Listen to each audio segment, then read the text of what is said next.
Don't engage alone. We do this together.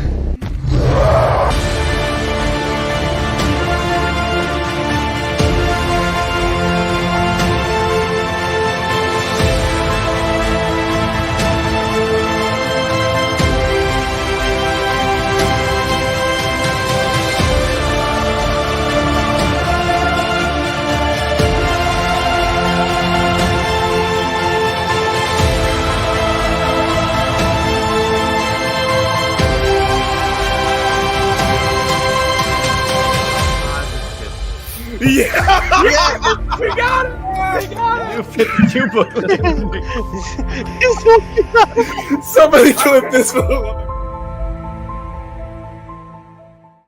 Welcome to Comics League. I am Jared, and today we are discussing the S-Task Identity Crisis episode. In other words, this is the only acceptable version of Lois. Right? You know, Jared, this episode was quite bizarre. Oh. It sure... Jeez. It sure was. So today is the introduction, the DCAU introduction of Bizarro.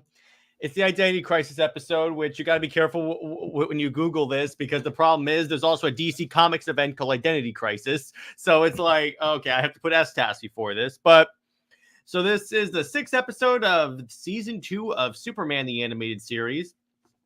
And I like how this episode starts.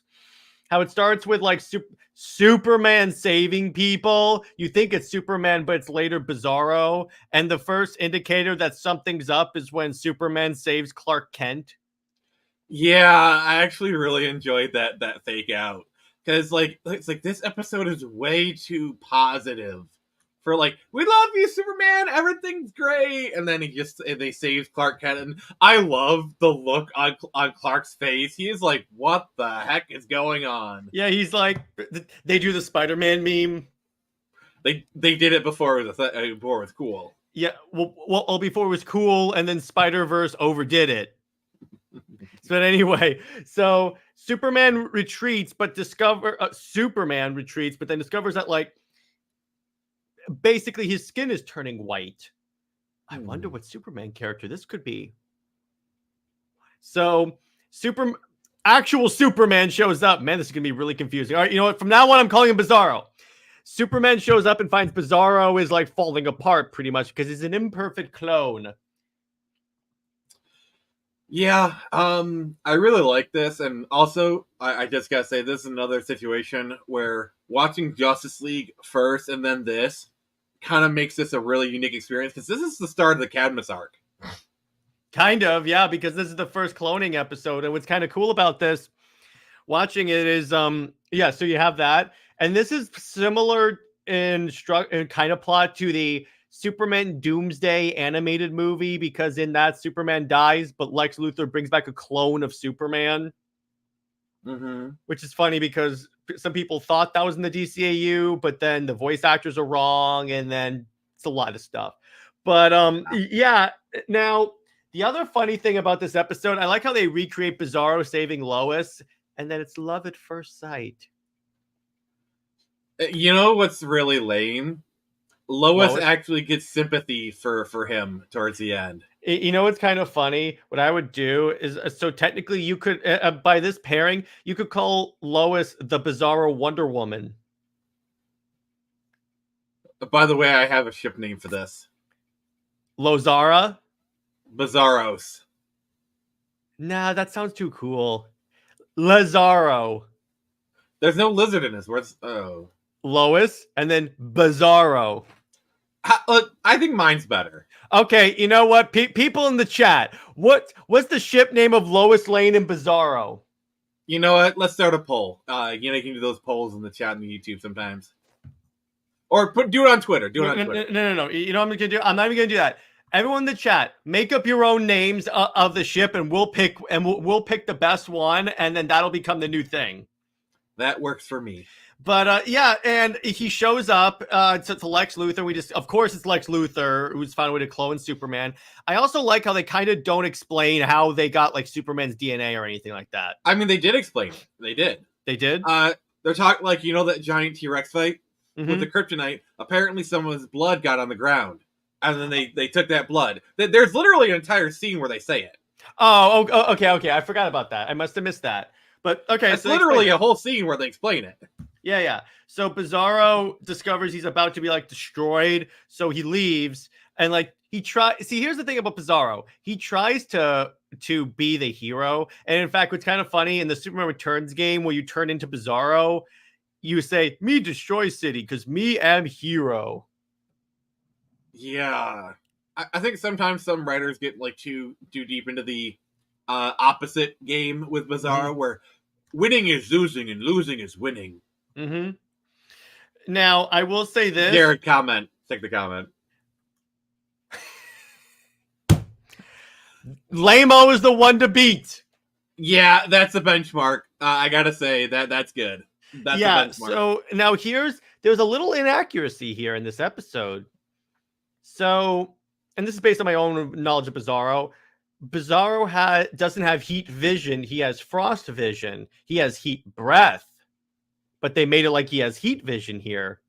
Now, is that how it usually is? Like every appearance? Yep. The two appearances the appearance that this would be based on is post-crisis, and yes, he does have that. The appearance in the new 52 has that as well.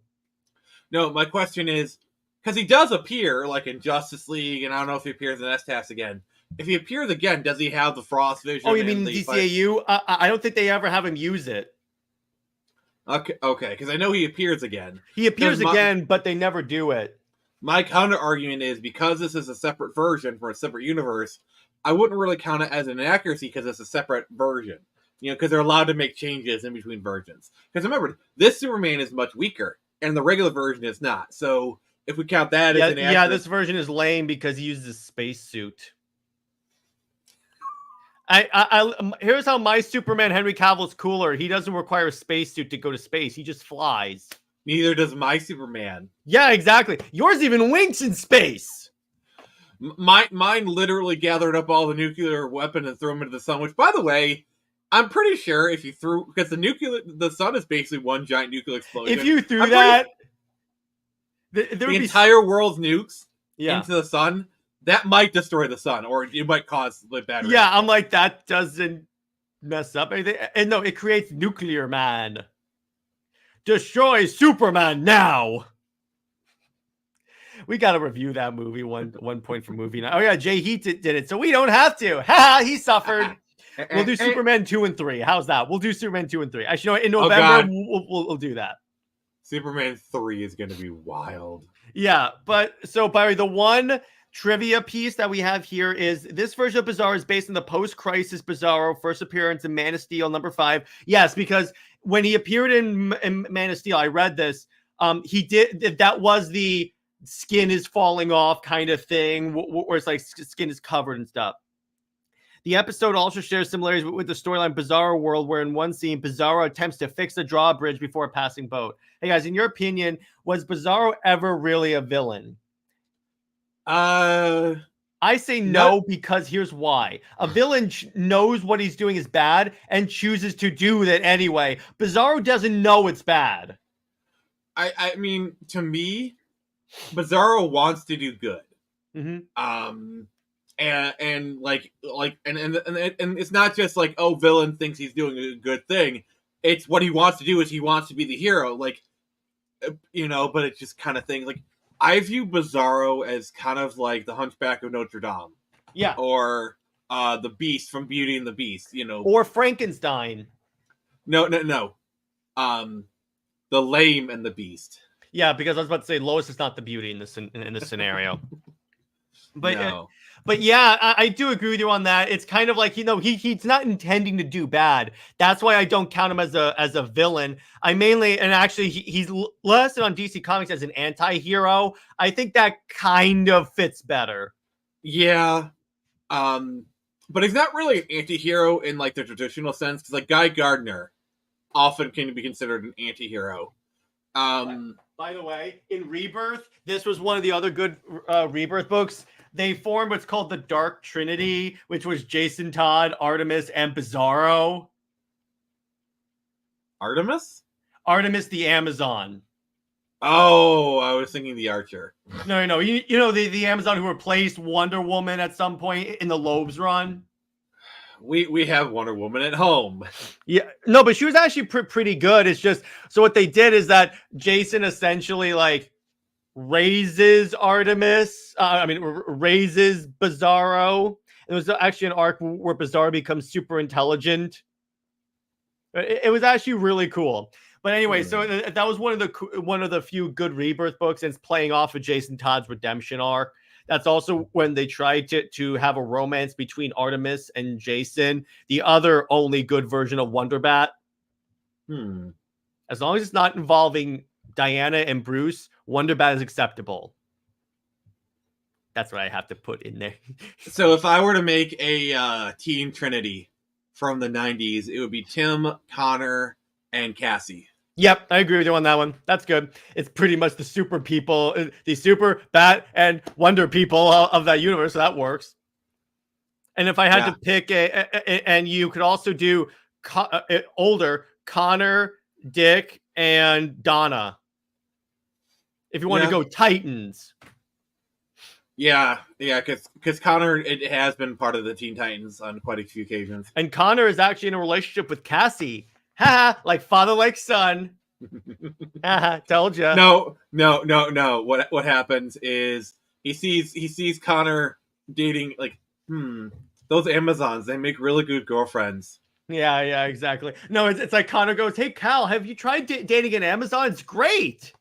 No. What happens is Clark is talking to Diana more because they're coordinating. Because all right, so Connor's gonna be doing this, like chaperone, like coordinating the dates, because they're still teenagers. They start talking more and they realize, hey, we really get along that well. You want to grab a coffee sometime?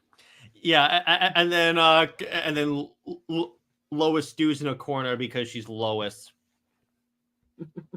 No. What happens is, oh god, I could just totally see you running. No, I have a joke. I have a joke. This is how you break up. Wait. I have a joke. So then Lois goes, Clark, what does she have that I don't? So Clark just turns to her, and this is if you know your Lois Lane lore, in other words, actress that played Lois, and you know this joke. Clark just goes, they're real and they're spectacular. You know what I'm talking about. Okay. Are you making a Seinfeld joke? Yes, because Terry Hatcher played Jerry's girlfriend that he was doubting about if they were real. And Terry Hatcher played Lois Lane. Yeah, exactly. There you go. You see what I'm doing. You got to admit that was a pretty good pun. The only reason you're able to get away with that joke is because he knew I was old enough to get it. Yeah, exactly. Someone asked. And yes, Jared, I do realize you were in a pool. I love that show. But yeah, and see, the other thing that I really like is that Bizarro keeps trying to go on a date with Lois, and I'm like, dude, run. She will tear you apart. You notice, it turns out bad for Bizarro, so apparently going on a date with Lois Lane is bad luck. Who would have thought? So Jared, let me run this past you. I could totally see the way you break up Lois is that Lois cheats on Clark. With who? That's the question for you. Steve Trevor. Well, now, actually, you know what I would do? If I wanted to be, really, piss the Lois fans off? Either Jimmy or Perry White. No, I wouldn't even do that, because Jimmy's explicitly more of a brother to her, and Perry's like her father. No, not doing that. What I would do is I would do Steve, because that way I piss off two fan bases at once, the Wonder Trev and the Clovis fans. No, and then you can maybe say they go out to drink, and maybe it's like they start commiserating because both their spouses cheated on them, and then kind of thing. Yeah, there you go. And I say this is the way it's gonna be from now. The end of the thing is gonna be Superman and Wonder Woman together forever and always. So I would do the same old comic marketing trope of saying this is forever. See, here's the thing. People tend to be attracted to the ones that kind of resemble their parents, kind of thing. Mm-hmm. Since Lois is an army brat, shouldn't she be attracted to the army dudes? Shouldn't she be going out or Rick Flag? Mm-hmm. I could. Rick Flag. I have too much respect for Rick Flag. If I was gonna put Lois with someone, it has to be someone I respect, like as much as I respect an ant, and that's Steve Trevor. But I'm just gonna say with you, like, if we really think about it, I could see Diana being attracted to Steve Trevor. Yep, I can Like, see that it too. it does make sense because she was raised in that military environment, so I think she would find military guys very attractive. Steve Lame. That's the ship name. Steve No, Lame. no. And what you do is Lois. You act no. What you do is you actually have Steve take Lois's name, so it's Steve Lane. What I would also do is do it so like the newspapers are like announcing their wedding, but they misspell Lois's last name, so it says Mr. and Mrs. Lame.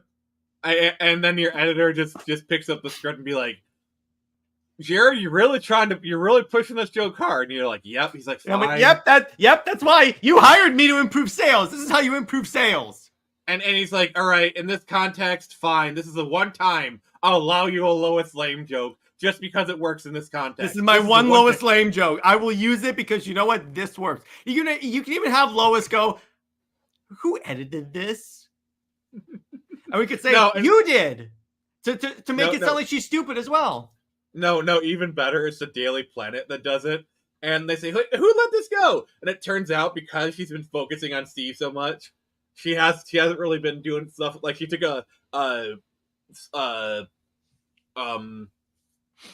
leave of absence for the planet. And then because she's not there, that giant editing mistake comes through. Yeah, exactly. That would be great. That would be so good. But yes, I think Lamo was going to be the name of the ship. I think so. Oh, even better. You see Clark and Diana reading it, and then Clark says, "I caught the mistake. I just let it go through." Yeah, I'm like, well, you shouldn't have cheated on me, Lois. Yes, exactly. And Diana's like, I kind of like you when you're a little vindictive. He's like, hey, I didn't abuse my powers. I didn't use my superpowers for this little prank. Yeah, that's the best thing. Like, he just did nothing. Yep, I didn't do anything. No. Here's how deep I would do it. Are you ready? Bruce buys the Daily Planet. He has in the past. He has. So what happens is someone catches the error and is going to correct me. He goes, no. Let it go. I own this planet. I'm saying new rules about the editorial. So as a wedding present to Clark, he lets it go because that's something Batman would so do. So Batman buys the planet. Perry White retires, and it's like, okay, who's gonna be the new editor-in-chief? And Lois thinks that she's gonna be, and so Bruce calls Lois in the office. No, he's like, so Lois, I'd like you to meet the new editor-in-chief. Vicky Vale. Ha! Nice. Yeah, she came over here because she would love to actually tell you what to do. In fact, she has more Pulitzers than you do. The entire book, if I wrote it, would be just Lois Lame jokes. And he's like, oh yeah, I'm actually swapping you guys. So Lois, you're actually going to be moving over to the Gotham Gazette. I actually have the movers moving all your stuff to a crappy apartment in the Narrows. By the way, Cameron says I was just about to suggest Vicky. Well, it was either Vicky or Cat Grant, and I just thought Vicky would be the better one because Vicky is a lot better looking than Lois. I got it. It's so he puts Cat Grant in charge because Cat's the one that's vindictive enough to see the error and let it go. The way Britt and I write the Daily Planet staff is Cat Grant is like the best friend of Clark that's always making jokes about Lois. This is so something she would do. Good God, Lois fans on Twitter would be so mad. And then what I would do to respond and say, I wasn't aware that we took the opinions of Twitter seriously anymore. Have they ever had stories where Vicky actually works for the planet? Superman and Lois. My adventures with Superman.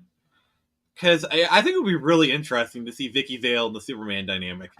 Oh, so you mean an actual, moral journalist as opposed to lame?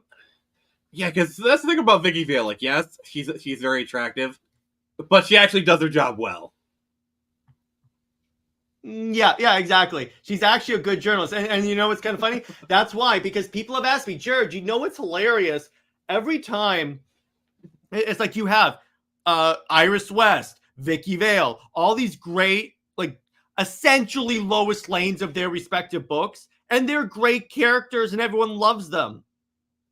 I'm like, because those characters are not written like they're the center of the book. It seems like a lot of these writers want to write a Lois Lane book, but no, it won't sell. So they try and write like a Superman book around Lois Lane. See, here's the thing. I think I just gotta be honest. Maybe this is like my Batman bias talking, but like I think like a 4-part Vicky Vale miniseries would actually be a lot more interesting. Because the thing about Lois Lane is, and this is why I'm not really interested in her character. There's really not much to her outside of Superman. Yeah. Versus Vicky Vale, you can take Vicky Vale away from Batman, and she's still an interesting character. You could do a whole storyline where like she's in. Don't give her a series, but what you could, because her name is a miniseries. Or what you could just do, have a Batman arc in the Batman book where Batman is teaming up with her to like uncover corruption in Gotham. So it's still about her too, but you also have the Bat name. I think a 4 to 6 part mini for Vicky Vale could work. You could maybe as a Black Label series or like or like a thing like that. You could do that as long as if it's a mini and you market it properly. Watch. The Vicky Vale series outsells the Lois series that they tried to make that turned into a Renee Montoya book. See, the problem I have is Lois doesn't really have a defined personality. Okay, it's just Clark. She's whatever the writers of the particular series want her to be. Whereas Vicky Vale does have, like obviously she's a sex bot. She's very attractive, but she is tenacious. Reporter, like you even saw that in Batman '89. Like they like I think Kim Basinger did a great job as Vicky Vale. Like that's a very accurate portrayal of Vicky Vale. And every time you see Vicky Vale, figured out who Batman was. Even Cat Grant gets a very similar depiction. Even Supergirl, I would say, gave her a pretty good one. Yeah, but when you have Lois, it's like no, because here's the thing. Here's the problem with that, because Lois will always be known as Superman's girlfriend/wife. That's all. Mm-hmm. That is her call to fame. You could say, "Oh, she's a great journalist." No, she's not. But the thing is, like, because remember, people always bring up to me, "Well, she had that great series in like the '60s that sold." Oh, you mean the one literally titled "Superman's Girlfriend, Lois Lane," where they made her do blackface? See, my problem with Lois is she has such wildly different personalities based on interpretation. Like in one, she's nice. One, she's kind of a bee. It's so old. Like Jimmy Olsen. He's like the doe-eyed G. Willikers' best friend. All of Jimmy's stereotypes. Even on Supergirl, he still kind of had that core of even though it was like as far away from Jimmy as he can, it's still somewhat there. Mm-hmm. Whereas Lois, the problem I have is she's so wildly different. There's no personality to like latch onto with her because it's different in everything. Like it's almost a different character in every interpretation. Whereas all these other characters have these defined characteristics. And remember, Nick, here's how you know DC agrees with us. Their latest trick to get us to like Lois, they gave her superpowers, which end up being copies of Clark's powers. Yeah. All right. So Cameron says he argued with a close fan that said that Iris and Linda are the same way. I posted several moments that had those two as their own character. Yeah. I can't speak on the Flash characters because I'm not familiar with them. I can. I don't want to talk from ignorance. So I'm not going to say anything about Linda or Iris because I don't know enough about them to actually say, like, I'm a Batman person. I can talk about Vicky Vale all day long. I've read a lot of Flash, and Iris is her own like character that actually is a delight. I'll take your word for it then. It's a delight. And I know enough about Superman to talk with some authority about the characters. But like Flash, I never really got into Flash, so I can't really speak about like those characters. Yep, it's fine. But yeah. But yeah, Iris is a great character. And but it shows that it's a problem with the Lois character because Iris is essentially Flash's Lois, but she's great and everyone loves her. Mm-hmm. That's it. Even Linda, great. Everyone loves her. But with Lois, for some reason, it's because they write her as a girl boss. That's why. So speaking of ships, we have the Mistress of Ships herself. Hey, Nix. Yeah, and see, the other thing is that I think this show, and particularly like Superman and Lois and Clark, it's so confusing, show Lois as like the aggressive B word, to the point where my mom was like, Jared, I could see why you don't like Lois after watching like the Terry Hatcher Lois. Because it's like, even she weighs in on because here's the thing about Lois. When she first meets Clark, she just browbeats him. The Smallville nickname was her making fun of him because he's a country bumpkin. Like, here's the thing. Even in her best interpretations, Snyder, okay? Yeah. Like, she really doesn't have much of a personality outside of Superman's girlfriend. Like, she is like tenacious reporter. It's like one line. Like, to be fair, it's a really good line. Oh, I don't feel comfortable. Let's have a bomb, a flak vest on my chest. Like, okay, that is a very good line. Very good, but they don't follow up on it. Mm-hmm. It's like, okay, you get a good introduction, but they don't really follow up on it. And I think Amy Adams is great. She was great as Lois. But even her, they still fall into the trap of not much of a personality for her own sake. Mm-hmm. I agree with you. It's because, again, and this is one of the things I talked to Comic Historian about, and one thing he says that the problem with Lois, again, is that when you have like non-powered love interests for the characters, there's very little you can do to make that interesting. And by the way, by non-powered, let me say non-superhero love interest, because here's why I say that. Batman and Catwoman both don't have powers, but that works. So I'm just saying, characters that are one character that's a superhero, one character that's not. How's that? I mean, sometimes what's really good is like when a character wants a normal life, and you have that character, like, because to me, the best interpretation of this is Superman and Lois.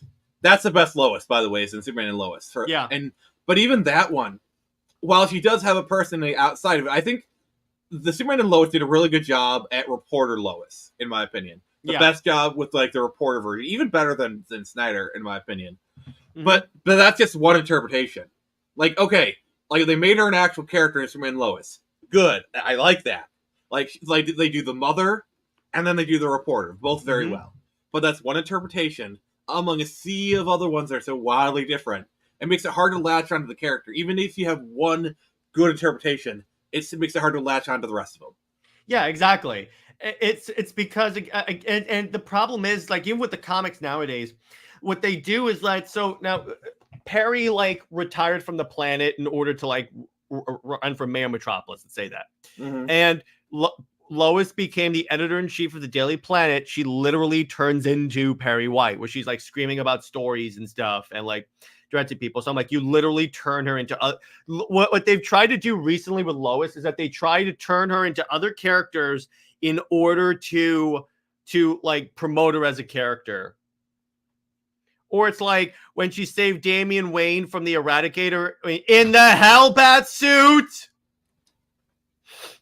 Can we do a tangent real quick? Sure.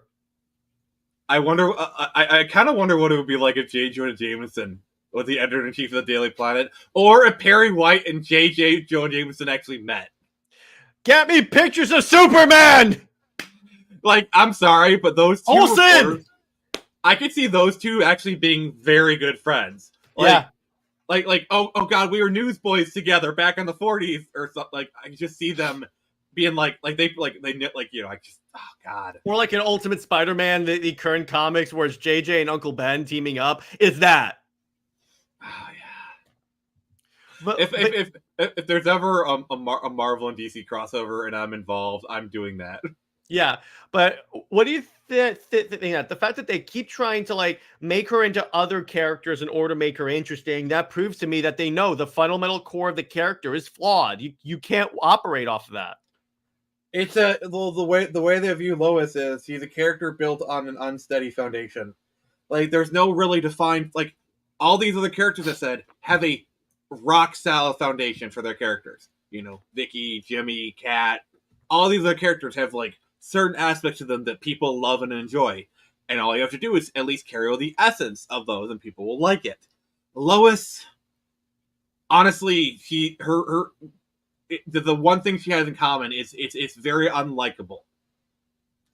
You know, Yeah, the brashness, the kind of stuff. Like it's a character. It's honestly an antagonist personality, not a yeah, it villain. is. But like, That's why I hate her. And here's if they made her the antagonist, like she's constantly trying to like expose who Superman is, but because it would improve her career, that'd be one thing.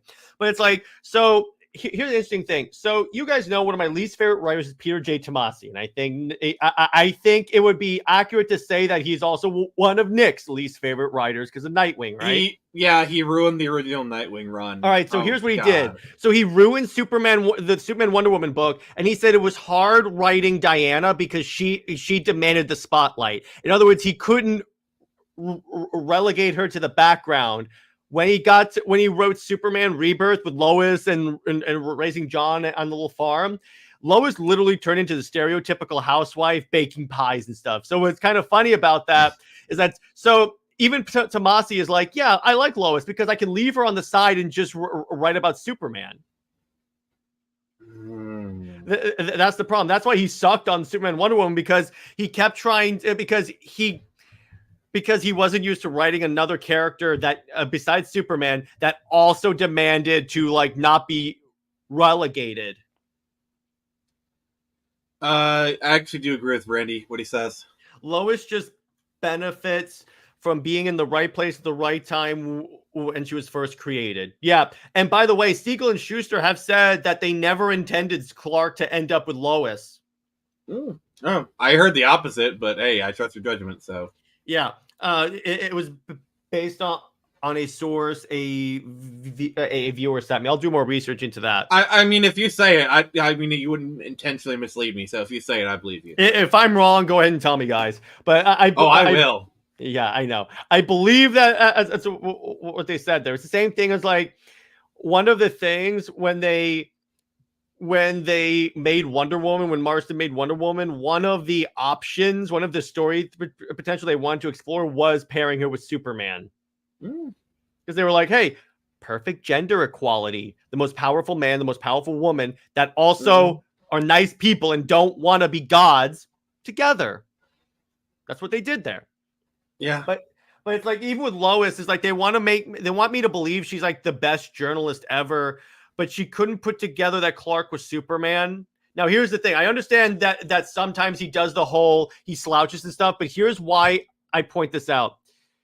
Because it's like she never noticed that Clark vanishes when Superman appears and then reappears when Superman vanishes. I think Superman, there's a line for Superman and Lois that I think explains it perfectly. People see what they want to see. Okay. Like, remember the Henry Cavill experiment, you know? Mm-hmm. So I feel like it's people just want their biases confirmed. And as long as Clark can play up the doofus, the dork kind of thing, people are like, their biases cannot, like, their mind cannot comprehend Clark being Superman. So even if it's literally staring right in front of him, even if he's wearing the T-shirt right under it with his face on it, they're not going to put two and two together. Yeah, Randy says it's not like Superman had a lot of dating options in the Golden Age. Yeah, because he was like one of the only characters in the Golden Age, so he didn't really have a choice. But it's like, even in the Golden Age, she was mean to Clark, like really, really, really mean. Like, she was constantly browbeating him. She was constantly talking down to him. And again, that's why I always say, why should I like this character if she is just a mean person to someone? She even was passive aggressive to Wonder Woman because she knows that Wonder Woman has like a crush on Superman. But she straight up told Wonder Woman, I don't like you. And I'm like, screw you. I mean, let it be known that even Frank Miller is Super Wonder. Yeah, exactly. He even killed Lois. Dark Knight 2. That's one of the reasons why I defend Dark Knight 2, because Lois dies in that book. I kind of have to. It's why the one good moment from the Tom King Wonder Woman run will be Steve Trevor being killed. I can't wait for you to have Frank Miller on Super Wonder Legacy. Mm-hmm. What? Yeah, that would be fun. I mean, you gotta admit, having Frank Miller on would be a good guest for that show. That would be fun, and I would tell him, okay, so what's the deal with All-Star Batman and Robin? I like Frank Miller. He's like the one old school comic creator who hasn't gone crazy. Mm-hmm. Oh, but since Because he's Lois, always been crazy. since Lois is on the subject, it also speaks of another thing. I remember you telling me yesterday, Comics League, why wouldn't you want Man of Steel 2 continuing DCU in a separate world in a different path? No, because here's the thing. No, it has to be in the DCEU. No, but what they would do if they, let's say they did bring Cavill back, what they would do is continue it, say everything up to ZSJL happened. Everything after that didn't. So it's just everything after Aquaman, because I enjoyed Aquaman. Mm-hmm. That's it. It's done. That would also mean Shazam did not happen. But you know what? Very little of value was lost because there shouldn't have been a Shazam movie. At this point, there's only two scenarios in which Henry Cavill comes back, and this is my opinion. One, a full reboot of the Snyderverse, either on Netflix or in theaters or whatever. Or two, years down the line, they do a multiversal Crisis on Infinite Earths where they're bringing back all different versions of the characters, and you have Henry Cavill. Don't you say Kingdom Come? I'm tired of Kingdom like Come. every time. Just they bring Henry Cavill back in whatever permutation, but those are the In only the two Kingdom Come scenarios. suit. I love pissing you off. By the way, for those who don't know, when I'm doing this, I'm actually flipping him off, but I'm doing it so he doesn't get like dinged on YouTube. Yeah, and with the Brainiac fighting Sue and Supergirl, Man of Steel 2, a live action movie format as fans, you know the elites won't cooperate easily. Also, no, I know he was meant to do a trilogy of Superman films. That's why I always maintain the fallout from like killing Zod and all that stuff that was gonna be felt in Superman 2. Okay, I got a little bit of mini rant. I've been holding this one on. I really don't like that they kind of retroactively pretend Man of Steel, BVS, and the Zack Snyder Justice League is his trilogy. Mm-hmm. That was never meant to be his trilogy. That was that is just an ad hoc. Hey, Zack Snyder got his trilogy. Shut the heck up, everybody. The story. I'm sorry. It's just it is not his trilogy. They're trying it irks me every time people try to talk about because his trilogy was supposed to be a Superman trilogy, but even even abandoning the Superman trilogy, if you're going by his Justice League plans, there's 2 more movies left. Mm-hmm. That's not the story. And so my opinion is the most realistic scenario is comic books. That is like the most realistic scenario because I don't think animation. Because of the cost of the actors, I think you mentioned that one at some point. If they're willing to pay for the actors, then yeah, animation could probably work. But I don't think they'll pay because a lot of the people are still pretty high end actors. You know, like I'm sure Ezra would be cheap, but Jason Momoa is probably gonna cost a pretty penny. Yeah, comic books are really the only viable way at this point. Yeah, currently, or let me put it this way: if the stars align, I would love for it to just be okay. We're going to do the movies, but comic books is the first step. Because again, like William said, like Nick has said, when you do comic books first. By the way, when we say comic books, we don't mean comic books and that's it. Because people think that when we say like other methods of adaptation, that means that that's it and it'll never happen. What we mean is that because when you do comic books, and let's be honest, when it outsells practically everything DC is putting out, because you can't tell me it wouldn't, you now have numbers to present, modern numbers, like numbers from now, that you can put in front of the Zaslav and say, hey, in a market where comic books are kind of hard to sell right now, or like where DC is going through a slump, we put out a comic book adaptation of these movies, and guess what? They outsold. They were the top-selling book of the entire thing. We got this many numbers. So I would like to amend we'll my adopt statement. it. Yeah, go ahead. I would say under a sell to Netflix scenario, if they gave Zach a similar budget to Rebel Moon, I think he could do a Justice League movie on a Rebel Moon budget. Yeah, because here's the thing about Zach. Even on a relatively small budget, Zach can make that work and look pretty good. Because if he has a Rebel Moon sized budget, because if he brings back the end of the people, he might not pay them top dollar, but because he's Zack Snyder and they like Zack Snyder, they might actually accept a lower pay because it's Zack Snyder. They'll do it. Obviously they're not going to work for free, and it's not going to be like peanuts, but they might not like top salary kind of thing. Yeah, I guarantee you. Again, I guarantee you, if Zach asked, the actors would come back. I just don't see like an animation budget being big enough to get those people, but a live action Rebel Moon size budget, it's tight, but it can work. But also Zach has proven he can do wonders with a tight budget. I mean, have you seen Rebel Moon? Like, you might not like the story, but oh my god, does it look good. The budget for the budget that's like out there for how much was spent on Rebel Moon, that's for both movies. How much? Rebel Moon budget. Hang on. I mean, Rebel Moon 1 and 2 are essentially one movie, so that makes sense. $166 million for 2 movies.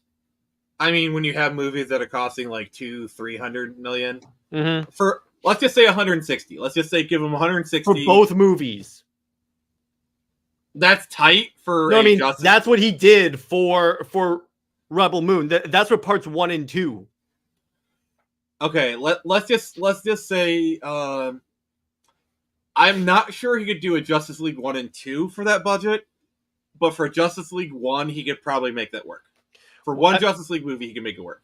Well, again, what I say that they could do to moderately adapt it to just do his plans, you may not be able to do the nightmare stuff as much as I would love that, but you do basically Kingdom Come at the very end, at the battle where it's like, let's say Black Adam versus Superman, then Darkseid invades, and then the world becomes a Justice League and teams up. That way you still have that Lord of the Rings style battle, but it's in line with Zack's story, and it's in a way where you don't have to do the nightmare stuff. I mean, honestly, outside of the nightmare timeline, there is nothing that really seems that like it can't be done on a Rebel Moon budget. Yeah, because again, Zack can do stuff on a reduced budget. Hang on, I'm checking. Okay, so the Man of Steel budget was $225 million. I mean, that was also 2013. You also got to factor in inflation for that too. Yeah. But yeah, so but I don't think they should do. No, but I don't think they would do it 4 hours each. I mean, let me put it this way: if they did it as like a mini series, like on Max or like on Netflix, where like it was still 4 hours, but they split it up into actual episodes, yeah, do that. Here's something I think needs to be said. I think one of the problems with Rebel Moon is labeling the director's cut the definitive version, because it kind of causes like, wait, he's on Netflix, he's getting all the stuff, why does he need a director's cut, kind of thing. I think there should be a renaming. Call it the extended cut. Because look at like Lord of the Rings, okay? Like Lord of the Rings, theatrical version is perfectly fine. You can watch that, it's great. But you can watch the extended edition, which goes from 2 to 4 hours, I may have to watch that 16 times. I mean, that's just one movie, by the way. Yeah, I know. Jared, have you watched all 3? Because I think the extended edition, all 3 of them, it's like 12 hours. So it's about 4 hours each. Oh, Christ. Wait, Jared, have you seen Lord of the Rings movies? Duh! And you've seen the extended versions? Yes, I've seen them, but I'm saying maybe I should watch them 60 times, because apparently I have a habit of doing that with 4-hour movies. Oh God, I could just see that as like a watch along day where we're watching it along, just cop in and out of the live stream. That's honestly not a bad idea. Oh God, what have I done? We'll explore that at a later date, but let's go to our Q&A area of the stream. So Nick, how do you rate Identity Crisis as an episode? 8 out of 10. Me too. I like it. It's solid. It's solid. I don't want Zack to keep the Nightmare scene, mainly because Cavill wanted to Yeah, I'm saying you could. I'm saying if they brought him back and said, "Hey, complete your story abridged." I wouldn't do. I agree with you, Johnny. Don't do the Nightmare timeline. You can do that as a comic book thing. Like that's what I would do. You can also use comics to adapt to other stuff, like the Batfleck movie, the Man of Steel 2, and just do ZSJL's, let's say, part 2 as a movie.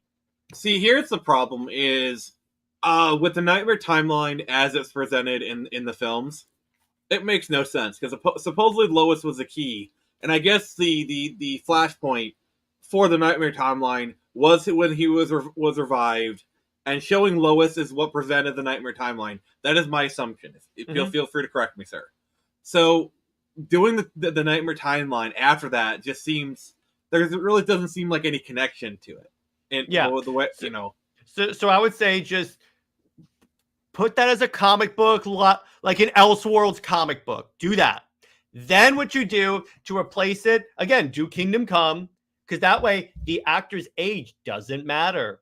Because here's the thing. Here's the other thing. The Flash takes place 5 years after Justice League. Just say this takes place years after that. You can have the older actors. You can literally be done in one movie, directed by Zack Snyder. You're done.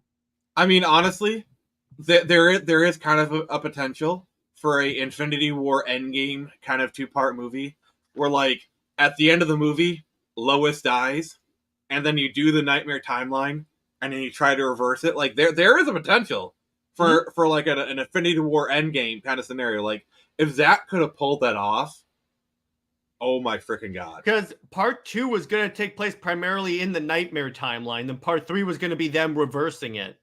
Well, the problem is they didn't set up the Nightmare Timeline in Zack Snyder's Justice League. I get it, In BVS, they did, but I agree with you. It was a little clunky. My point is that you don't have to do the Nightmare Timeline. Just do the Dark Side invades. They have a final Lord of the Rings style battle, like Green Lantern, Stanagarians, whoever, and then there you go. You're done. You're done in one movie. That's all you need is one movie at $166 million. Here's what I would do. I do Justice League, and at the end, I would have Darkseid say, "I will take away what you love most." And in the post-credit scene, Superman's walking into his apartment, and he walks in on the bedroom, and it's Lois, and she's sprayed out like she's been killed by a parademon, and in the blood it says, "I will take away what you care about most." His eyes go red, and then that's the start of the Nightmare Timeline. You could do that too. No, it's just the thing about it, and I think it would have been explained. It was going to be explained more in Justice League 2, but it's not just Lois's death. Lois's death makes him susceptible to the anti-life equation, which is essentially the mind control thing that Darkseid. But like remember when I was editing your book and I kept talking about like connective tissue and just like getting from one thing to the next? This is what I mean is there needs to be some sort of connective tissue to lead from one storyline to the other. Just doing like the 4-hour thing as this, and then like people are going to be confused because there's no like, how do we get here? How is this happening? Yeah, even if they explain in the Yes, she does know Clark is Superman because she finds out fairly early in Man of Steel that he's Superman. That's part of why she says, "Welcome to the planet." I disagree. I think what it is the minute she sees him at the Daily Planet, she instantly susses it out because they look at each other. There's like that briefest of surprise. They instantly like she smiles, he smiles. Counterpoint, when he drops her off in the field and he flies off, she goes, "Clark!" She knows he's Clark at that point because she spent like that part of the movie tracking him down. I just think the end. My way, the ending scene is a great moment. Looks like someone has to rewatch Man of Steel. Ooh. Oh no, the torture! I have to watch. I know you have to watch a really good movie. The only thing I don't like about that is that it's making Lois Clark's only connection. Yeah, I don't like the if he loses Lois, he turns evil. But I'm saying if you have to like complete the Snyderverse, that is a good way to do it. If I could be honest with you, given the way that the Snyder was setting up his universe, Martha is very clearly the key. That's true. You could have no. Okay, I would do two things. Darkseid does not kill. No, let me cook here. You think you can mess with my mother and then also save Martha? It is very clearly obvious that Martha is the one where if she was killed, he would be susceptible to alien life. Okay. Yeah. Like I get Lois, but Martha, like they have all these little moments to show how much Martha means to him, how Martha is his connection to humanity, and like Martha is the key, in my opinion, in the Snyderverse. That's who Even if even if he didn't mean to, Snyder set up Martha as a key. Like there's the thing you can mess with my mother. Yeah, the entire exactly. thing with Batman saved, like the entire Martha is the reason Batman and Superman even. I don't like that scene, but I'm just going as teamed is. up. But yeah, even on that, yeah. So if I were rewriting that, if I were telling Zach, okay, redo this, change Lois for Martha, like Darkseid kills his mother. Yeah. Even Lex says, we all know the most important lady in a man's life is his mother. Yeah, like you notice he didn't kidnap Lois, and they were actively dating at that time too. Mm-hmm. And you can't tell me he didn't know that he knew. He clearly knew. He did kidnap Lois because remember he dropped her off the building and then Superman showed up. But it was still like the way he controlled her. Yeah, he controlled Superman. Like, and I'm sorry for those who say, like that moment when like he goes rad and then he gets on his knees, the eyes go, and then Lex goes like this. Now God does my will, and the way he does that is through his mother, not Lois. Yeah, that's what I would do, honestly. Yep, there you go. That you actually made a great version of BVS. There you go. Like, I'm sorry, like Snyder, like narrative speaking, Martha is the key. Lois is not the key. Like they showed time and time again, Martha is his weak point, not Lois. Like if Lois was his weak point, Lex would have kidnapped Lois and had Batman have to save Lois. Like, yes, he uses Lois partially to manipulate him, but the way he gets him to bend to him is his mother. Hey, Nick, it's okay. I'm a friend of your son's. I figured the cake. I love that. I love that moment. I love it. That is such a good line. Like, it's just, and Diane Lane does perfect levity from that. It's just, it has such a, oh my God, we're out of danger. We can have a laugh. It's, oh my God. And people say Snyder's movies don't have humor. Ha ha ha ha. They see. I don't think they have humor. I don't think they lack humor. I think what people were expecting was MCU level humor, where there's jokes every 30 seconds. What Snyder does, he uses the jokes more sparingly, so they have a bigger impact. Like for example, so how did you get the house out for? How did you get the house out for foreclosure? I bought the bank. Yeah, exactly. The whole bank. I love the way that Clark looks at him and be like, he's like, what? That's something you like, but also let's be honest, that is totally something. Also, what's your superpower?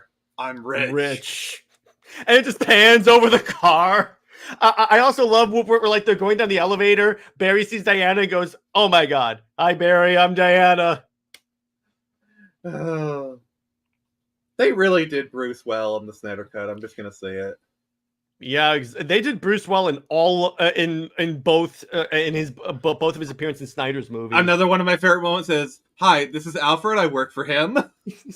Yeah, and then Aquaman walks by. It's badass, Alfred. I love where Barry is walking through the Batcave and he goes, "Oh yes, yes." He's like, "I'm in the freaking Batcave." That's what he's really saying. Yeah. Yeah, and I also love Master Kent. Yeah, I also love. I'm so glad this was a Snyder joke when they're fighting Superman and Barry's running at him, and Superman just turns his head. It's better in the Snyder version. You know why? They hold on Superman's head a little more, and he turns his eyes slower, and then the head moves, and you see Barry going. Also, they don't start it with like stupid Pet Cemetery jokes. Like, oh god. I'm like, stop. Like, okay, like I'm sorry, no one under 35 even knows what Pet Cemetery. I didn't know what the hell that was. I was like, oh, okay. When I saw the movie, I was like, no. Yeah, like I know what it is. I've never read the book, but that is such an obscure joke, especially for like that time period, for like 2016. Okay, I get it, Joss Whedon. But please, just choose something else. Yeah, I know. Why did you say that name? I love how you bring that out as we were just like talking. Oh. Yeah, but the other part that I really liked is when they decide to revive Superman, the way they do in the Snyder Cut. Because in the Snyder Cut, it's like they all come to that same conclusion, like particles of house become particles of smoke. but with a mother box, you could turn smoke back into a house. And then Barry's like, everyone's thinking the same thing right now. Who's gonna say it? And the Cyborg just creates a hologram of Superman. The music swells, and then they zoom in on Batman. And they're like, yeah, because okay. in the inferior version, in Whedon's fan film, I will say this one moment I did like is I don't know what to do. Save one person, then save another. the problem with that is like Barry goes, I've never done battle. I've just pushed people and run away. You fought Captain Boomerang in Suicide Squad. He shows up. That scene was directed by Zack Snyder, by the way. So I'm like, what do you mean you've never done battle? Even when someone asked Zack if that was in his movie, he goes, what the F? Because Zack still hasn't watched the Whedon cut. But that's the problem with it. Or like when Batman, like an a-hole says, did Steve Trevor tell you that? Or like where Barry goes, if she kills you, we'll cover for her. I'm like, oh, shut up. That's how Barry was less annoying in the Snyder version. See, what I don't like about first off, yes, you're correct, and I've said this multiple times. The only person to get a good performance out of Ezra Miller was Zack Snyder. Yeah, like he is the only person to actually coax a good performance out of him. Everything else I've seen of him has been terrible. Zack Snyder's the only one to actually like get a good performance out of him. I've said that multiple times, but what I don't like about the Whedon version is they turn him into like this character, like what Hollywood thinks autism is. Yeah. And as an autism person, I find it like extremely offensive. Yeah, and no, but Johnny, I understand that like the Superman versus Flash race, but here's the thing: you're ignoring the fact that it's a crappy movie just because it has these like nostalgia moments. That's my problem with it. But Jared, what do you have against brunch? Or it's like compare when Superman comes back to life. Cyborg gets his leg torn off, and then Steppenwolf goes, "You're all too weak to see the truth." And Superman goes, "I believe in truth, but I'm also a big fan of justice." Compare that. I'm sorry. I like that line. I know, I'm but sorry. Nick, compare that to this. Not impressed. Okay, Jared, I have to do this. Whedon's entrance was good. Snyder's was better. Yeah, I'm like, compare. No, do you see what I did there? Yeah, I did. But here's the problem with that. Here's the problem with the I believe in truth and just line. It makes it look like Superman just stood there and let Cyborg have his leg torn off so that he can use that line. I don't know. It's also I love he punches him and you hear doo doo doo. No, you don't. That's not where that thing is played. He flies in as he says, "I believe in truth." All you hear is dun dun dun dun, and then it goes into a different song. It goes into the Justice League theme as he's punched backwards. Okay, maybe it's a Mandela effect or something. That's because I am scarred by that movie. That I remember that scene because I remember watching the Snyder cut, and I thought Cyborg was going to get hurt. And then, that happens, and I'm like, "Oh, this is way different." Funny how Zack's movie was more colorful than people complain about his movies not having any. Yeah. See, the problem I have with the Whedon cut is Whedon just kind of cranked up the saturation way too far Because they wanted a bright movie, right? Yeah, and that is what a novice image editor does when they want something to be more colorful. They just crank up the saturation. Mm-hmm. Yeah, it's more colorful, but it looks very garish in comparison. It looks very unrealistic, even in by Avengers standards. Because those movies are bright, but the skin tones of the Avengers look human.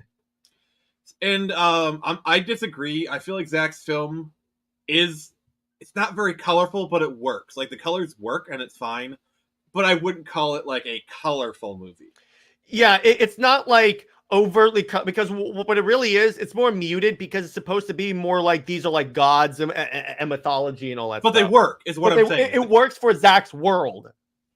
Yeah, I wouldn't call it a colorful movie, and I'm not saying it's colored badly, but it's not colored colorfully. Is my argument. Yeah, and that's the thing is because a lot of DC fans, like the fans on Twitter that could critique Snyder's movies and call them not colorful, what they mean, the way they use it, it's like it's the idea that like because it's not like overtly bright like Christopher Reeve, it's like the darkest thing ever. And by the way, I don't think Gunn's gonna do well. But anyway, but go on about that. We hope it does. We hope it does. I don't have a lot of confidence, but I feel like I'm reserving judgment till the first trailer. I'm not gonna decide one way or the other, because honestly, all we've seen are set pictures.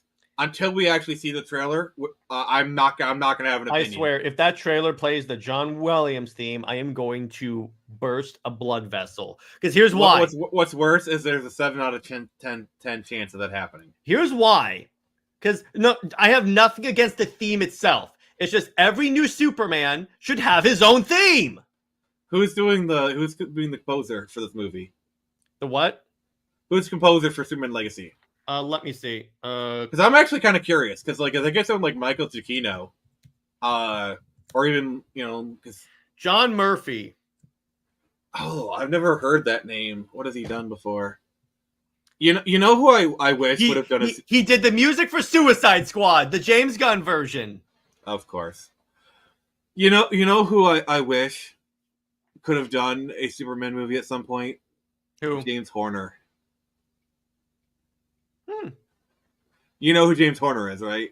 What movies did he do? Titanic. Okay, I could see that. Like he's a frequent James. He's passed away, but I think he could have done a really honestly. I wish he would have been the composer of Superman Returns. That would have been a great soundtrack. Randy says, which line is better, not impressed line, or you don't know that much about me from the New 52? Okay, here's I know what you're saying, Randy. Those are two different scenarios. Both of those are great. Also, context. Yeah, context. Because Superman had just been shot with sunlight from the gods of the sun. He's like, you don't know me a lot about me, do you? See, the thing about not impressed is it falls into the trope of big dang hero moment, which I am very much a sucker for. And like all hope is lost. Oh, what are we gonna do? Dong! And it just kind of like he just pops in out of nowhere. Like you hear that dong, and it like echoes. Because it's like the Man of Steel, and I'm like, you know what? Yeah, it's tropey, but it's good tropey because there's sometimes we can use a trope. The music is even like on that moment. And then it swells as he like Spartan kicks. Apparently, in Zach's movies, he likes having people get kicked far distances. It's almost like that. It's almost like he's batting 300. Haha, there you go. But yeah, exactly. But the problem with the Whedon version is that, well, a problem with the Whedon version is that it's an overcorrection because again, Whedon was brought in originally just to put connective tissue to oversee the editing process. So it's like, okay, fine, that's why people believed it. But it turned out he rewrote like half the movie. That's why he's listed as a writer of the theatrical cut of Justice League. And then it was like overcorrected because people were complaining that BVS was too much of a dark movie. And I'm like, okay, that's fine. It was a dark movie. I'm not disputing that. But see, if they had, again, we say this every time, if they had released the Snyder cut of Justice League, obviously pared down, maybe 2.5 hours, let's say. If they had released that, the thing about it is that, yeah, like we said, it's not colorful, but it has color in terms of it has humor, it has organic humor. It doesn't have the MCU forced brunch, Flash falling on Wonder Woman's boobs types humor. There's even one where, like when the Nightcrawler falls in the tunnel, Batman gets like pressed against the glass like this. Yeah. And I was like, no. Yeah, they just wait. Just also like that scene in the Whedon cut where like the Flash goes and explores all of it. Just that's way too. That's way too like zany. Like that scene borders on Looney Tunes level. Which humor. one? When they in the Whedon cut where they go into the Batcave and he like zooms around checking everything out. He's in the Batmobile. He goes, oh, it's like a cave, like a bat cave, and I'm like, I'm saying that's like Looney Tunes level humor. Yeah, that is, and I'm like, that's why I hate that movie so much. And there's still some people that like that version more than Zach's. It's I like they're don't. yeah. Later, gentlemen, got more important things to do and more fun live stream chats. Hey, see you later, Like, Giratina. The Snyder version is objectively better. The most I'll say is the Whedon version is watchable. Like if I have to sit down and watch it, I'll be like, okay, this is entertaining. Like Snyder version is better, but this one is at least watchable. Mm-hmm. There's worse movies out there. Remember, Flash exists. It's like yeah, exactly. I also hate the scene where like they say save one person. Flash gets that random Russian family that parked out next to a nuclear reactor. He gets them out, and then he's immediately upstaged by Superman carrying a building. See, my problem with the Russian family thing is everyone left that town but them. Why? Well, there was even a bunch of other people in that little town evacuating, but even there, it's like, yeah. And in the Snyder cut, when Steppenwolf drops in, it's because of all the radiation. He goes, "It's toxic." That's good. Even with Steppenwolf, we know who the hell he was in the Whedon cut. In this, it's like he just wants to go home. I think in the Snyder cut, I think he's trying to imply that they set up shop at Chernobyl or something. Something like that, yeah. Yeah, like a DC version of Chernobyl, Pripyat, or no, whatever. Okay, like yeah. Max says it doesn't matter who James Gunn's composer is when old and out of place music is placed over scenes more than the actual score. What I'm saying is if he actually had a good composer like a Michael Giacchino, oh god, I'm really bad at like modern composers. Or like even in Black Adam when Cavill showed up, they played the Williams theme, but they kind of modernized it a little bit. Yeah, but just like a newer composer, like a Bear McCreary or like the Game of Thrones composer. There's composers you can use who have their own style. Yeah, and but yeah, even on that, it's like the thing about it is like the thing is, it's like I understand what they were going for. It's just it didn't work, and then they act like it was Zack's fault that Justice League didn't perform well. I'm like, no, it didn't perform well because it was terrible. See, my argument is like Zack Snyder. He brought in people like Hans Zimmer and Junkie XL, to where you can like or not like the soundtrack, but at least it's its own thing. Or like you hear the Man of Steel theme. It's like Henry has his own theme.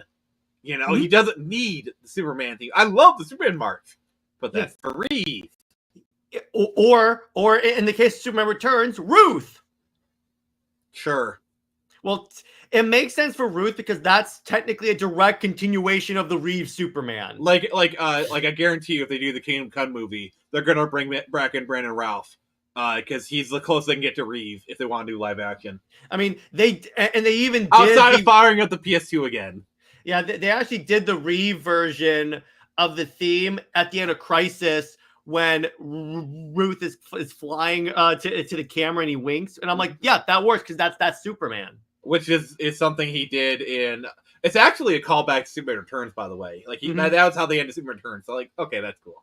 Yeah, I'm like, okay, that works. That works.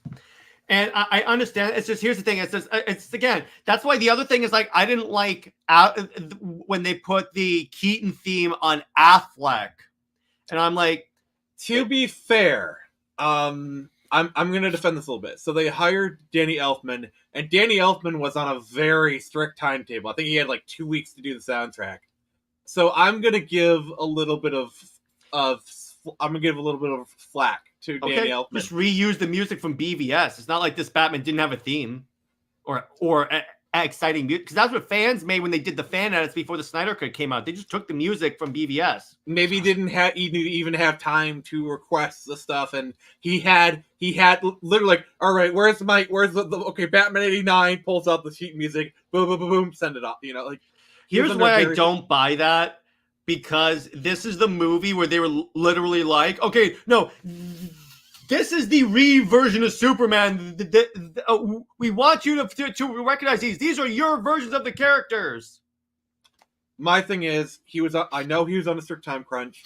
I don't know the particulars, so I don't want to guess. So because he was under a very strict time crunch, also I'm a big fan of Danny Elfman. So you want to call him biased? Feel free. Well, this is also the guy, Danny Elfman, who said there is no other Batman theme except the one I did. I mean, yeah, artists have egos. Another breaking news: water wet. Yeah, exactly. But I'm like, that's what I don't like. I don't like him as a person because of that. And I'm like, no.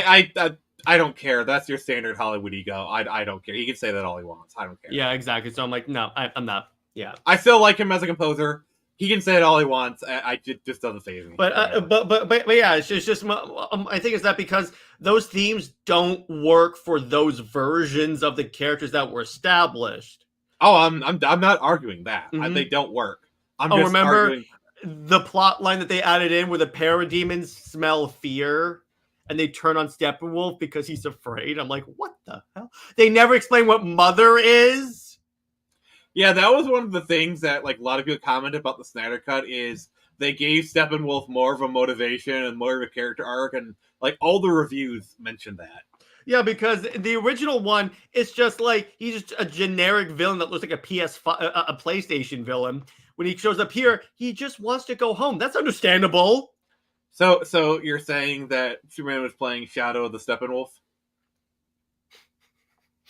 Yeah, exactly. Come on, that was a good one. That was a good one. And then Whedon was playing Steppenwolf 64. Flying through those rings. Yeah, OMG. The Mother and Fear thing was so horrible. Yeah, the Mother, because here's what that's referencing. That's actual DC lore. Steppenwolf's mother's soul is actually contained in the boxes. That's why they're called mother boxes. But they never told us that. I would have given it a little credit at least if they were like, okay, that's why they established it. Even Tyler, who designed my website, he goes, he tries me. He goes, Jared, did they ever explain what the hell? To be fair, they didn't explain it in the Snyder Cut either, because they didn't do the mother part. They still call them mother boxes though. Yeah, but that's just explainable to like they're just ancient technology that like the Apocalyptians call mother boxes. The closest they got is when Cyborg is in them and he's trying to pull them apart, and you see like those three like spirits that are like on him. But that's like you don't really have to say it's the spirit of Steppenwolf's mom. Mm-hmm. So, they also gave Cyborg an actual arc. You know, it's kind of funny, Nick, when the Snyder Cut was coming out and like Ray Fisher came forward with all his accusations, I was like, why is he so upset? I watched the Snyder Cut and I'm like, okay, now it all makes sense. See, the thing you got to realize is whatever people like Gal and Ray Fisher said, that's the sanitized version. Mm-hmm. Like, do you realize the kind of racist crap Whedon probably said to Ray Fisher? Like, if Whedon was petty enough to threaten Gal's career, mm-hmm. like, the reaction that Ray Fisher has, I wouldn't be surprised if and this is speculation. I'm not saying he actually did this. This is speculation. I would not be surprised if it came out that Joss Whedon said the N-word to him. Again, this is speculation. I'm not saying this. This is and actually, Affleck wanted the whole cast to just walk off the set, but obviously because like Ezra and Ray were like unknown actors, they didn't want to risk. They're kind of trapped in that. I think that they took one of us took notice because Gal was in a big surge because Wonder Woman had just come out. So she was like more of a big name now than she was beforehand. If this had happened before Wonder Woman, I don't think they would have even cared about him threatening Gal's career. I mean, Gal had some clout because she was coming off Fast and the Furious. So it's not like she was like new. And Jason Momoa had been in the industry for 15 years. Because remember, Jason Momoa was in Baywatch. Yeah, but here's the thing. Wonder Woman gave her more clout, though, because she could be like, I'm in your most successful movie so far. Yeah, Wonder Woman was both a financial and a critical success. Yeah. Like, it didn't, like, blow things out of the water, but it did well. But it did well with critics and audiences. It's like one of those, like, everyone liked it kind of movie. Everyone, it wasn't like Rotten Tomatoes didn't like BVS because it wasn't Christopher Reeve. It's like, by a critique a critic gave Man of Steel is that there was no like changing in a phone booth or anything like that. I'm like, because no one, not even Ruth did that. And you didn't critique that. They kind of did some stuff similar to like the quick changes, like the elevator scene, and there are a couple other homages to it. No, but my problem is like that's what told me the reason why critics were attacking Man of Steel is because it wasn't the Reeve version of Superman. When they directly said it didn't do this, and I said because it's not that version of Superman. Yeah, and as we explained on movie night, Superman Returns, while a decent enough movie, is very underwhelming. Yeah, and that's why. Superman Returns is the reason why I'm weary of James Gunn's Superman movie, because what it looks like to me, now again, could be wrong on this, we'll make more of a determination when we watch the trailer. Just want to be clear on this. It seems to me, as of now, that they're at least repeating some of the mistakes of Superman Returns. Well, my thing is, James Gunn keeps changing his tune. Like, the whole reason he's not having Henry there is because of age. And then he cast literal 50-year-old for Hal Jordan. And then he said, "Oh no, it's not about age." But I'm like, "No, someone asked him why isn't Cavill going to be the Superman?" And he goes, "Because he's not the right age." That's what he said. I mean, literally, all Gunn had to say was, "I want a clean break from the previous universe." That's why none of the actors are like, and no one would have faulted him for that. That is a perfectly acceptable answer. Actually, no. He would have also had to, and this would have been impossible for Gunn. He would have had to not brought back Peacemaker or Harley Quinn. No one comes back, no matter how minor. Oh, the trickle truth with Peacemaker legit pisses me off. It's like, season 2's canon.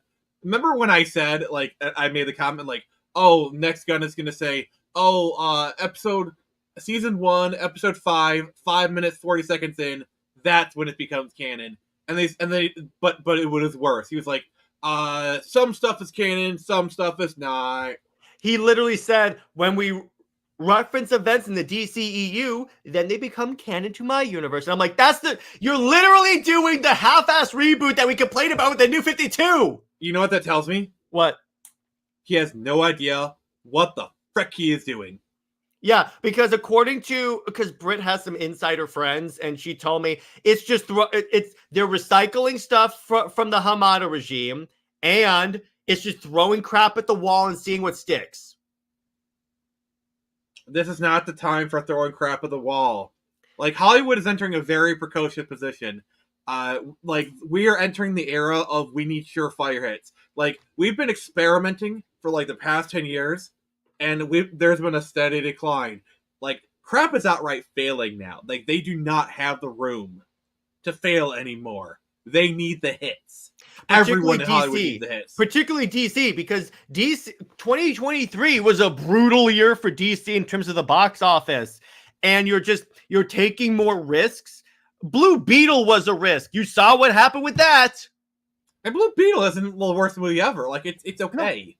You said The Flash was the best movie of all time. That's what he said. He said The Flash was his favorite movie of 2023. And I go, See, here's the thing. Even Disney realized how bad they were effing up. Like they haven't announced it, but you can tell they've done a course correction over the past year or so. At least with Marvel, yeah, they're definitely doing that. Say what you want about RDJ coming back as Dr. Doom. That's something where they're at least trying to go on a course. That's different. Yeah, I don't like the decision. I think it's a stupid decision. Yeah. But I acknowledge they're at least trying to right the ship. Like, It is a desperate ploy that I think is going to fail. Mm-hmm. But at least they're trying to do something that they think might work. And I'll give them at least a quarter credit for that.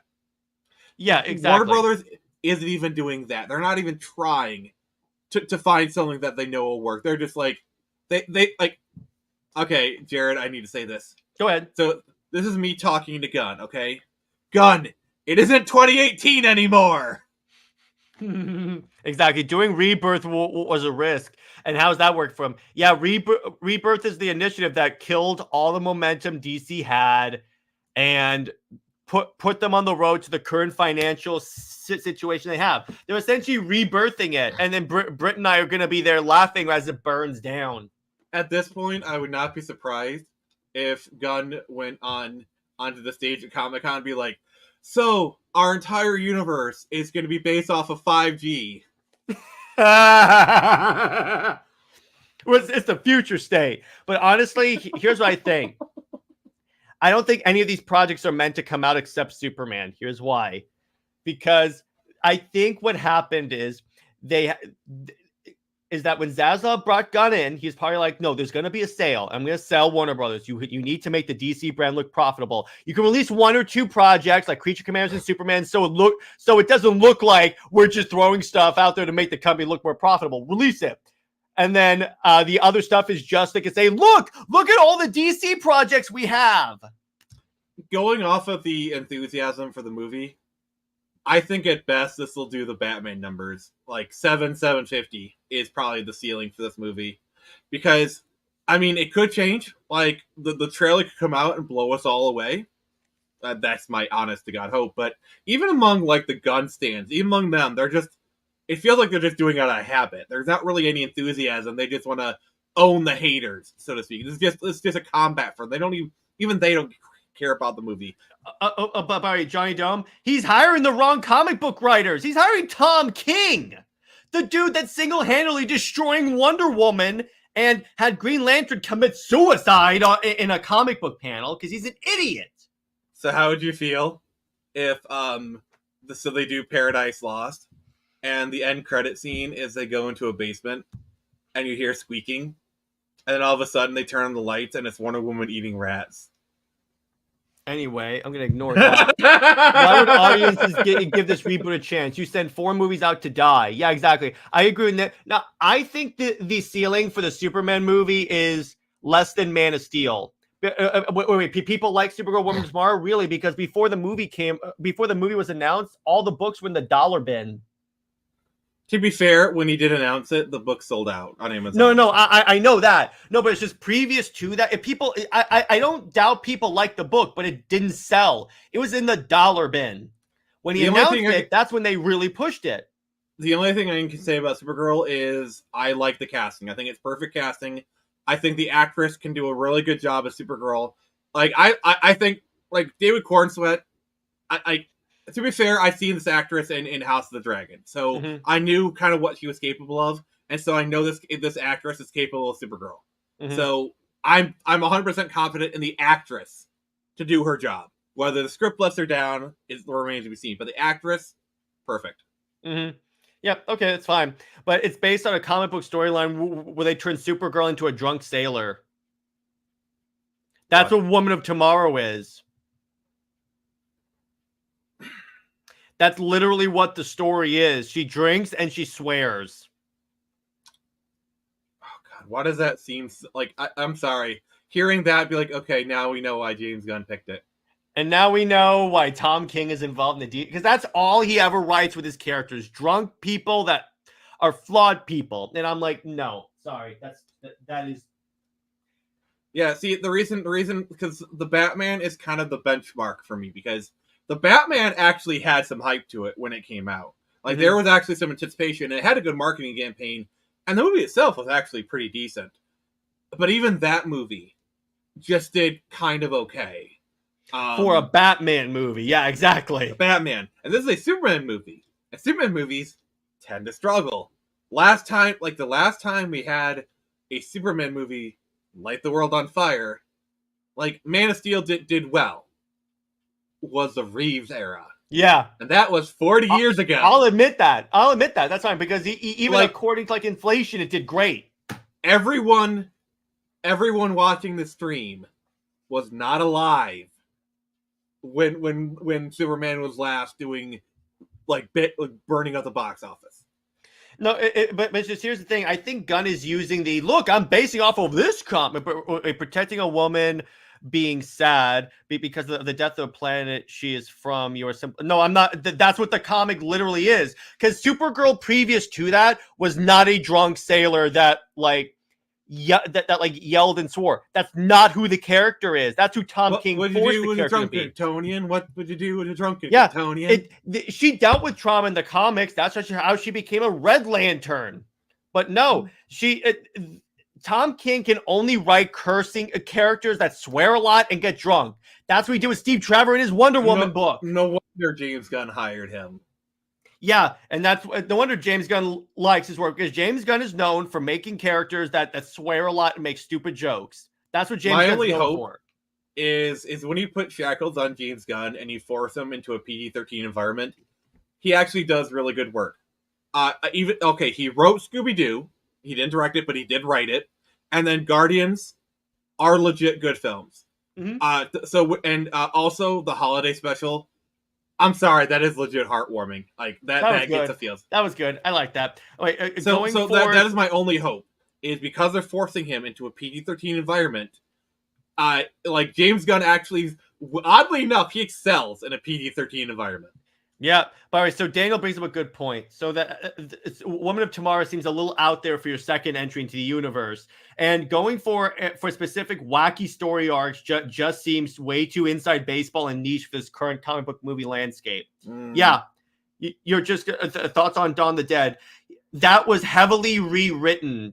Yeah, like he wrote like some drafts of Dawn of the Dead, but as soon as he left, the new writers came in and undid that. So we really don't know how much of that was gone. Can I just say, if they had continued with the Snyderverse, I could totally see them adapting Superman, Batman, Apocalypse. Yep, 110%. Like with Sasha Kali, Supergirl, and whatnot. Can you imagine Gal, Ben, and can you imagine Ben talking down Darkseid? Totally, I could totally see that version of Batman doing that. Also, Gina Carano's Big Barda. Gina Carano and Gal Gadot fighting side by side. That would be so dope. And then you get Sasha Kaye is Supergirl. That's how you bring her in. Yeah. And then you do Man of Steel 3, Brainiac invades, and you do the Brainiac storyline from Superman, which has Supergirl. Sure. There's any number of ways you do this. By the way, this might be a good idea for an Andrew Capes episode on if the Snyderverse continued. Here's where we would have done it. Put it on the list, sir. Okay, you know what? After the BVS episode, that's what we'll do. We'll do that one. All right, so I'm down. Who would you cast as Grail? Sophia Botella? I think she Grail? Grail is the daughter of Darkseid. She's a relatively new invention from the New 52. Oh. As someone who has read a lot of Grail comics, yes, I approve of this. Because she kind of looks like Grail as well. Hang on, I'll pull up an image of Grail. DC, hang on. Yeah, she's more of a Wonder Woman villain now, but she's essentially...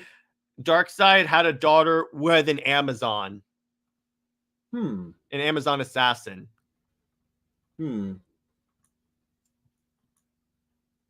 Here, yeah. Oh, okay, Jared, I have a question for you. Mm-hmm. Who would you cast as Highfather in the Snyderverse?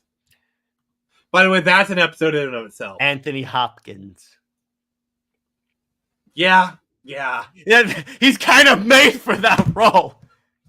Snyder was incorporating a lot of that into his story. Yeah, because remember, the Cyborg being on Snyder's Justice League is New 52.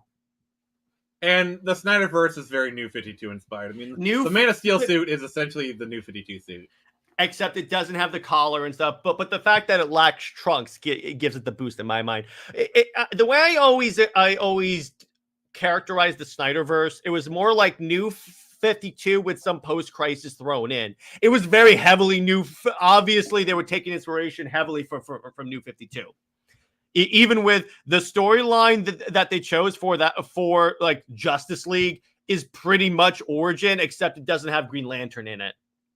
Okay. It still has the only leaguer that wasn't present is Green Lantern in that book, because otherwise it's straight up that. All right. But yeah, so Gray will be a great character to bring in, and she could show up in a Wonder Woman movie later and be a Wonder Woman villain. There's any number of ways you could take this, but anyway, more on that in the next Under Two Capes episode. But I think that's a good place to leave this one. So yeah, this episode was a great episode. Let's go after. I'm going to tease you guys with what that we are going to discuss. By one thing I don't like about Snyder's Batman killed in the Dark Knight comics. He didn't. Yeah, he did. He did. Batman did kill in the Dark Knight Returns. He did. Or even if he didn't, there's enough ambiguity that you could say, yeah, he did. Yeah, he did. Yeah. So let me go to Superman the Animated Series, and then I will announce what the next episode is. The next episode is not World's Finest. I know. I want that episode too. It's Target. A one-time mentor to Lois Lane, Edward Lestiner, wants the gratitude Lois never showed him, as well as her undivided attention. Ooh, it's Lois's horrible episode. Yay!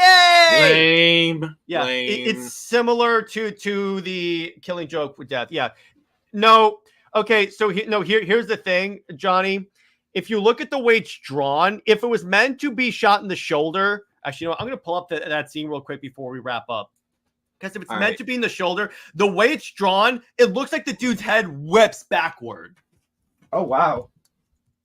Yeah, I'm going to pull up the image. So, and it never once mentioned shoulder shot.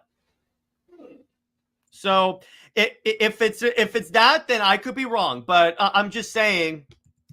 Hang on, I'm trying to pull this up because DC Universe Online is kind of being annoying right now. Yeah, DKR. That's one of the parts of DKR that people have debated for like a really long time. But I don't see. Okay, is it this? Okay, so let me see. Yep, it's this scene. All right, I'm going to share screen, and we'll analyze it together, shall we? All right, let's do this. Let's do that. So here's the panel. So he goes, back off, I'll kill the kid. Believe me, I'll do it. And then Batman goes, I believe you. And by the way, BVS moment right there. So then... Yeah, like that is like straight up, ripped from the comics. So then, right there, that looks like where the dude's head was. He falls, and then he gets shot. That's it. Head would go back if it was shot on the shoulder. No. There was no blood in his forehead. There's no blood in his shoulder for that argument, though, Johnny. Well, that to me says it could be either one. If there's no wound in either area, then you can make an argument for shoulder or head in this scenario. Yeah, and I know he breaks the gun later in the book, but you can interpret that as he's decided that, look, he created a bat cult, essentially. The Sons of Batman, he's like, I've gone too far. I need to walk it back. Yeah, like literally, I mean, Snyder himself does that character arc. And wait, Batman showed up to the mutants' headquarters with a tank and goes, mutants, surrender or be destroyed. So, if you think he doesn't use guns, I'm sorry. Destroyed is cartoon speak for kill. Yeah, I'm sorry.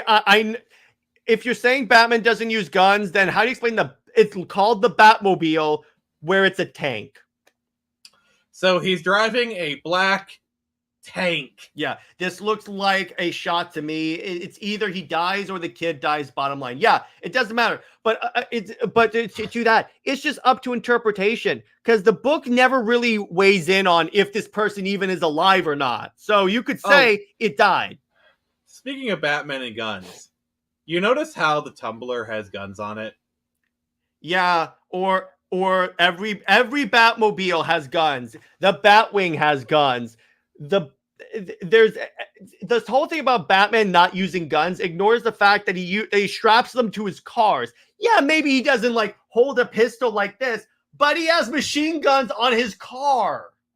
To be fair, the Batwing, I tend to give a little bit more of a pass because usually that's like for like extreme cases or you got like a big enemy that you're taking down, like he's facing like a kaiju. No, but Nick, here's the thing though. The argument is Batman never uses guns. It doesn't mean the argument is not he doesn't use guns except in like extreme circumstances. And by the way, if your argument is Batman doesn't kill, he always kills. Every version of Batman has killed. I mean, he doesn't have to kill, but he doesn't have to save him either. Yeah, exactly. Didn't shoot on the shoulder, and Joker even said, "If you didn't kill me, people will think you did." Then Joker, yeah, I know, but Joker snapped his neck. I mean, he snapped his neck. Yeah, go ahead. Also, there's some more context for that.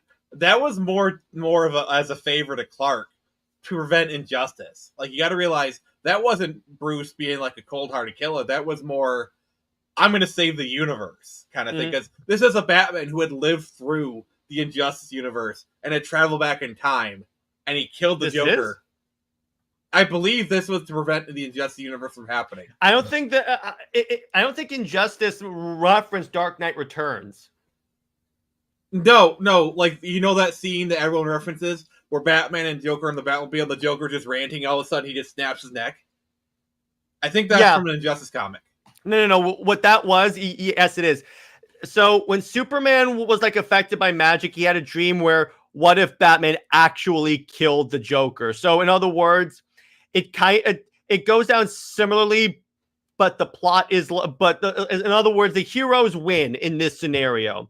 And then as Batman is driving Joker to like prison, he snaps his neck and then he turns himself into prison. But I'm like, like maybe Adam West didn't kill. Oh, Adam West was a mass murderer. I mean, sometimes you just can't get rid of a bomb. Michael Keaton killed. Christopher Reeve Superman killed, and nobody had a problem with Christopher Reeve Superman killed with a big smile on his face as he punched Zod into a wall. At least Henry Cavill showed a little more remorse. He was like, "No!" Yeah, I think that ending scene, I think Zach did a really good job of like not really giving Clark much of a choice. Like, every scenario that people come up with, like, why didn't he just put his hand up? Because he could barely hold on to Zod as it is. You want to take out one of the arms, Zod would have gotten out of that really easily. Nick, Zach literally showed you in an earlier scene that doesn't work, because when he's fighting Feora and Non in Smallville, Feora puts her hand like this on him. He activates his heat vision, and the heat vision pushes the hand away. Yeah, because it's both heat and it's also, Yeah, Batman under the red. You're citing random comics about that. Yeah, I understand that, but remember, Dark Knight Returns is not that Batman. See, okay, if you're going to argue about a character, you need to argue about a character within its own continuity. Because bringing up continuity from one to justify another makes no sense. That's not that Batman. That's regular Batman has different rules. And by the way, regular Batman has gone back on his rules all the time. Like, he's used guns. He has killed people. He walled up KG Beast. See, for me, I think the best way to do it is Batman doesn't like guns. Mm-hmm. He avoids using guns as much as he can. Because what happened to his parents? Like, I remember there's a scene where he's literally teaching Robin how to shoot. And he says, just because I don't like guns, just because we don't use them, doesn't mean we shouldn't know how to use them. Yeah, by the way, here's and you know what? That's smart. Yeah, Daniel brings up a good point. You have to take a movie or comic for the rules it establishes for itself. And remember, again, that's not regular. That's not the future of the DC universe. Dark Knight Returns. It may have been like marketed that at first, but it's an alternate Earth. Yeah, and it annoys the crap out of me when you're having an argument with a comic fan, and they'll bring up like evidence from like 5 different versions of a character to try to justify why the 6th version would do something. Mm-hmm. And I'm like, it annoys the crap out of me. Yeah, and I'm like, listen, I get what you're saying. It's just here's the problem with that. It's like, it's that there have been so many different versions of these characters, so neither of us can say what Batman would do and what like Superman would or wouldn't do. Here's my argument. We all have a version of Batman in our heads, mm-hmm. and this version does X or Y. My version of Batman is very different from Jared's. And you know what? Neither of us are right, neither of us are wrong. Both of our versions are valid to us. Because you know why? Your Batman doesn't do something that mine does. Neither of us are wrong. Because you know why? It just means that Nick and I have read different comics. Because let me put it this way, my arguments are based on actual comic book evidence. I'm sure yours are, dude, and I'm sure Johnny, and Nick's are too. It's based on the comics that we personally have read. It doesn't make my argument more valid. It doesn't make my interpretation more valid. It doesn't make Nick's interpretation more valid. A lot of it is Johnny's. dependent on the era in which you came up in. I came up in like 90s, 2000s. That is like my era that I came up in. Jared, you're more late 2000s, early 2010s. You know, you're like I'm solid post crisis. Yeah, we're just gonna let's just say like DC Comics. I am very much you're like late post crisis, New 52. Would that be fair? Yeah, Nick is in the Stone Age, but go on. Yeah, but and that's the thing. It doesn't. Yeah, exactly. And see, here's the problem with Twitter. They treat it like post crisis is the only version of the characters that have ever existed. And he goes, okay, okay, I get it. We'll thoughts on the hate that Damian gets. I like Damian. Okay, here's the problem with that. Damian is so. I at first didn't know why people hated Damian. Then I read his introduction by Grant Morrison. Even the early Camus, he is a snot-nosed brat. Punk, yeah. But I will say, he did get better. And that's the thing about Damian. Damian has really great character development. He grows as a character. And the later Damians, I like him. When he says, no, when he says, when the spirit of Ra's al Ghul says, you're my grandson, he goes, no, I'm a Titan. Yeah. Or in like a later movie, when he starts praising Starfire for her leadership abilities. Mm-hmm. Oh, and the other moment is like, do you ever take that off when I bathe? Don't you think? He's like, no, I'm good. That is the 12-year-old boy in him coming out. Yeah, and again, it's like I hated Damian at first, but then as I go on, as I read on, because he got better even in the Grant Morrison run. So it was like, okay, because in the Grant Morrison run, that's where he also had like the Dick Grayson as Batman and Damian was his Robin. That was great. I like that. And I even like Damian now. It's just he had a very crappy introduction, in my opinion. What I like about Damian is they made him more likable. And they made him more of a cool character. But they didn't do that by standing off his rough edges. He's still got a personality. He still acts in a very stilted manner. You know, like that scene where he's lecturing his own father about protection is just... That is comedy gold. That is so good. We calls her a hello, Damien and Rufus. Yeah. The dog. I really don't think that there's a definitive version of the character. Do you guys? A lot of people will say animated series in terms of Batman. No, there is no definitive version of the character. There's just the version that you prefer. And guess what? That's okay. Let me sum it up by kind of telling you. So when it comes, this is going to be a video game thing, but I think this perfectly sums up. In the Zelda fandom, we have a phrase: the best Legend of Zelda game ever made is the one you played when you're 12 years old. Yeah, and I think that perfectly encapsulates the Batman debate here. The best version of Batman is the one you read when you're 13 years old. And even Sam Liu said a lot of people are stuck with, are like married to the version of the character that existed when they were when they got into comics. And I'm going to say there's nothing wrong with that to a point. Yeah. There's nothing wrong with that being your definitive version.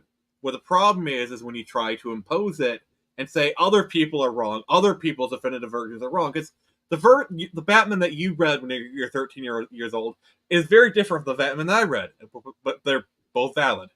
Yeah, that's fine. It's like, here's the thing. Here's a perfect example with Nick and I. Nick, you're more of a Christopher Reeve fan. I'm more of a Henry Cavill fan. Mm-hmm. It doesn't make his version of Superman any less than mine.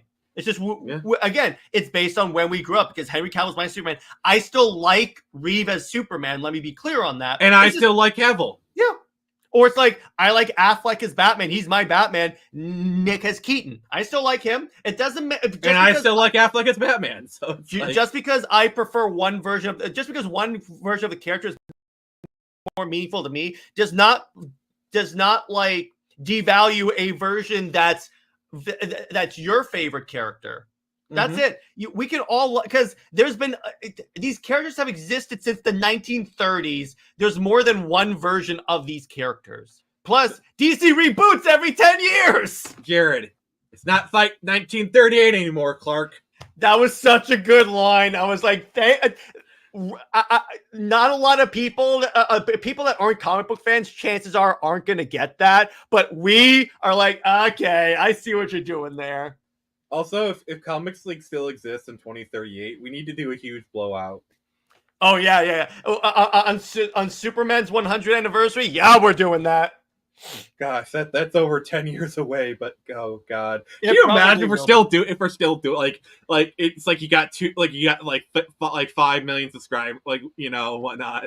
It'll be my main job at that point. I won't have a day job. It'll just be this. That's the goal, by the way, everyone. That's the goal. You putting out your comics. Like Pantheon is on its third crossover with the Justice League. I bought DC Comics, and then Lois you had is no Athena, longer a character. You had Athena marry Superman. No. It'd still be Superman and Wonder Woman. No, it's Superman and Wonder Woman. But Atlas is his best man, and Athena is a maid of honor. Yep. That can work. I would retcon that exactly. But yeah, and see that's the thing, and this is what I've told people that have come on my show, and they've been civil. That likes not. It's like I told us to Comics Explain because he's not like a Snyder fan at all. He didn't like Snyder's movies, but I said no. That's my favorite movie because it's personally meaningful to me. Like the Snyder Cut is the reason why I have a channel. So it's like there's a reason why I like that version of a character. Why I go to bat for Snyder so much, because if he didn't make that announcement for the Snyder Cut, I wouldn't have this. And in my personal experience, whenever you explain that to people, any reasonable person can at least respect that. Like I think everyone you talk to is like, okay, I still hate Snyder, but I understand why you do what you do. I understand why you like it. So I still don't like Snyder. I think the Snyder Cut's the worst movie ever, but I get why you do it and I respect it. And I think most reasonable That's what Comics Explain told me. So I was like, okay, you don't have to like Snyder's movies to be on my channel or something like that. It's like, I've had people that hate his movies, like Vaughn Coleman, but we're able to have fun conversations because at least these people respect me enough to know I'm not pulling this out of my ass. Vaughn is such a trip. I just got to say, he's a cool dude. I like Vaughn. He's a cool dude. I do cool too. Dude. Yeah, but so that's where we're going to leave it. I think that's a good note to leave it on. So, Nick, where can we find you and what have you got coming out on your channel? All right. So this is actually going to be my last stream for a little bit. I've been running ragged almost all this year, so I'm taking a bit of a week off. The next time you're going to see me is actually on Thursday on comics on UTC. But the next time you see me on my channel is going to be Friday Night Frenzy. I haven't decided what topic it's going to be. Then Saturday we're going to be playing Ghostbusters. Then from there it's a regular schedule. But I'm sorry, Screecher just got funded. We ended that earlier this week. Thank you, everybody. I need a vacation. I need to just take it easy for a little bit. I've been running hard. I need to catch up on some Lost Kingdom writing. So yeah, just a small break and then back to the grind. Heck yeah. So anyway, stay heroic. So for Comics League, for Super Wonder Legacy, Britt and I are going to talk about how the Death of Superman storyline broke Superman as a character. So we're going to talk about that. Movie night, still have to. We're still planning out what we're going to do for movie night. But anyway, in terms of like my Wednesday video, it's going to be about essentially which Wonder Woman storylines do I think could be cool in Absolute. And then for Under Two Capes, we're going to be doing Batman versus Superman, like saying what the movie would look like if it was Michael Keaton and Christopher Reeve. And yes, Linda Carter does show up in this movie. And for gaming, we're going to be doing Assassin's Creed Odyssey. So stay heroic, everyone. Remember, Lois Lane is Lois Lane. She belongs to General Zod, Zois, and what's the comment? Zois and Lamo for life. Yeah, I had to do that. Yes, see you later, everyone.